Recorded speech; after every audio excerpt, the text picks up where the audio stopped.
द्वारका, शारदा आणि ज्योतिष विद्यापीठाचे शंकराचार्य प्रज्ञानंद सरस्वती यांनी औरंगजेबाच्या महाराष्ट्रातील कबरीवरती आक्षेप नोंदवलाय।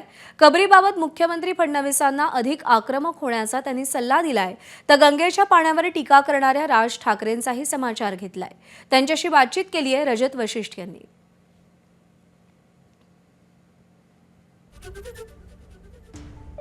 हमारे साथ द्वारिका, शारदा और ज्योतिष पीठ के शंकराचार्य प्रज्ञानानंद सरस्वती महाराज हैं। महाराष्ट्र में पिछले दिनों औरंगजेब की जो कब्र है संभाजी नगर जिले में स्थित है, उसको लेकर के विवाद हुआ। कुछ संगठनों ने मांग की कि महाराष्ट्र की धरती पर औरंगजेब की कब्र नहीं होनी चाहिए, शिवाजी की धरती पर वो कब्र नहीं होनी चाहिए। कब्र हटाने की मांग की गई, लेकिन कुछ लोगों का कहना है कि इस तरीके से नहीं किया जाना चाहिए, क्योंकि वो जो कब्र है वो औरंगजेब का इतिहास भी है। साथ ही साथ शिवाजी महाराज ने किस तरीके से औरंगजेब को पराभूत औरंगजेब यहाँ पे हुआ दक्षिण की भूमि पर, उसका भी एक इतिहास है, वो लोगों को मालूम होना चाहिए, इसलिए कब्र होनी चाहिए। आपको इस बात को समझना पड़ेगा कि इस तरह की जो बात कर रहे हैं उनको सुना ही क्यों जा रहा है। एक बार योगी आदित्यनाथ की तरह हम देवेंद्र को भी चाहते हैं कि वो भी उस तरह का एक अपना जज्बा दिखाएं और ऐसी जो राष्ट्र विरोधी ताकतें हैं, धर्म विरोधी ताकतें हैं, उनको पराभूत करने के लिए देवेंद्र को वास्तव में देवेंद्र बनना पड़ेगा। और ऐसे लोगों को सख्ती से, जो सनातन धर्म के लिए नहीं, राष्ट्र के लिए, इस राष्ट्र की रक्षा के लिए, इस संविधान की रक्षा के लिए, हमारे ऐतिहासिक स्वरूप को जिन लोगों ने विकृत किया, ऐसे लोगों को पराभूत करने के लिए देवेंद्र को अब थोड़ा सा अपने आप को एक बुलडोजर के रूप में अपने आप को प्रतिष्ठित करना पड़ेगा। और दोनों तरह से बुलडोजर भी चलाएं और जो अराजक तत्व हैं उनके साथ में, जिस तरह से अराजक तत्वों को वहाँ पर ख़त्म किया गया उत्तर प्रदेश में योगी जी के द्वारा, उस तरह से देवेंद्र को भी आगे बढ़ना चाहिए। जो असंवैधानिक लोग हैं, अराजक लोग हैं, राष्ट्र विरोधी तत्व हैं, जो समाज के लिए संकट बन गए हैं, जो दाऊद इब्राहिम और पता नहीं कैसे कैसे लोगों से वो प्रभावित लोग हैं, ऐसे लोगों को बिल्कुल उनको समाप्त कर देना कोई हिंसा का कार्य नहीं होगा। आप महाराष्ट्र के मुख्यमंत्री से उम्मीद रखते हैं कि औरंगजेब की कब्र हटाई जाए? अब तक क्यों है? अब तक है क्यों? अब तक तो होनी नहीं चाहिए, अपेक्षा की बात ही नहीं। अब तक तो समाप्त तो हो जाना चाहिए। तो उस इतिहास को, ऐसे कलंक को, जो हमारे भारत में आकर के हमारे भारत के महापुरुषों को जिसने सताया हो, हमारे भारत के में धर्म परिवर्तन करवाया हो, हमारे मंदिरों को, देवालय को, उपासना स्थलों को तोड़ा हो, ऐसे आदमी का इतिहास इस देश में ना ऐसे उसकी संतानों को इस देश में रहना देना चाहिए था, न उसकी कब्र को इस देश में रहना चाहिए था। बंगाल में जिस प्रकार की हिंसा हो रही है, बंगाल सरकार के व्यवहार को आप किस तरह देखते हैं?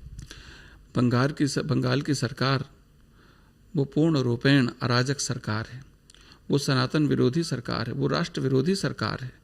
वहाँ पर ममता बनर्जी जो धर्म विशेष को, संप्रदाय विशेष को, इस्लाम को प्रमोट करने के लिए कैसे कैसे वस्त्र पहन लेती है, कैसे कैसे वहाँ पर जाकर आचरण करती है, वहीं पर रामनवमी की बात आती है, वहीं पर दुर्गा पूजन की बात आती है, वहीं पर सरकारी संरक्षण में, सरकार के पूरे एक संरक्षण में वो एक षड्यंत्रपूर्वक सनातन धर्मियों को सताया जाता है, उनके धार्मिक आयोजनों को एक प्रोपेगेंडा करके उनको बाधित किया जाता है।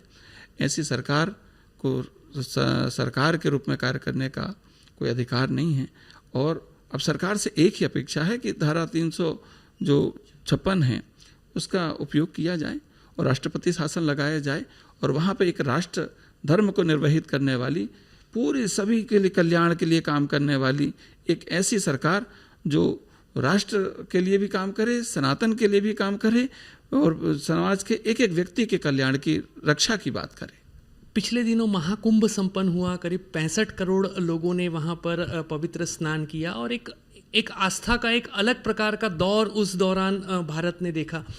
महाराष्ट्र के एक नेता हैं राज ठाकरे जी, उन्होंने कहा कि वहाँ कुंभ में जो लोग स्नान कर रहे हैं वहाँ काफ़ी गंदगी है और जिस तरीके से पानी की व्यवस्था है तो उस स्नान का कोई महत्व नहीं है, वो स्नान पवित्र नहीं है, बल्कि गंदे पानी में लोग जाकर के स्नान कर रहे हैं। इस प्रकार का वक्तव्य उन्होंने दिया। जिसके मन मस्तिष्क में गंदगी भरी हो उसको गंदगी ही नज़र आएगी। समझने की बात यह है। और राज ठाकरे के लिए ज़्यादा कुछ कहने के लिए नहीं रह गया, न वो कहने लायक आदमी रह गया है, उसकी बात को क्या ध्यान देना। एक अंतिम प्रश्न, पिछले दिनों प्रधानमंत्री नरेंद्र मोदी राष्ट्रीय स्वयंसेवक संघ पहुंचे थे और उसके बाद राजनीतिक जो उनके विरोधी हैं वो लगातार कहने लगे कि अब मोदी जी के रिटायरमेंट का समय आ गया है और 2027 के बाद वो प्रधानमंत्री नहीं रहेंगे। संत समाज इस पूरी घटना को और इस पूरे वक्तव्य को कैसे देखिए, भारतीय जनता पार्टी एक राष्ट्र धर्म को निर्वहित करने वाली पार्टी है। उसमें नरेंद्र मोदी जी तो जिन्होंने पूरे भारतवर्ष को एक किया, पूरे राष्ट्र धर्म को निर्वहित करने वाले लोग, पूरे राष्ट्र के प्रति समर्पण करने वाले लोग एक करने का काम उस व्यक्ति ने किया, तो माननीय तो है ही है। आज भी बहुत सारा बड़ा समाज उनके एक एक वक्तव्य के चलते और एक होकर के और कैसे कैसे अच्छे उदाहरण प्रस्तुत करते हैं राष्ट्र के लिए, समाज के लिए, हम भारत की अर्थव्यवस्था के लिए, तो वो इस देश के लिए बड़े आवश्यक हैं। जितना लंबा समय वो काम कर सकें, हमारी शुभकामना है कि वो लंबे से लंबे समय तक काम कर सकें। एबीपी माझा, उघडा डोळे बघा नीट।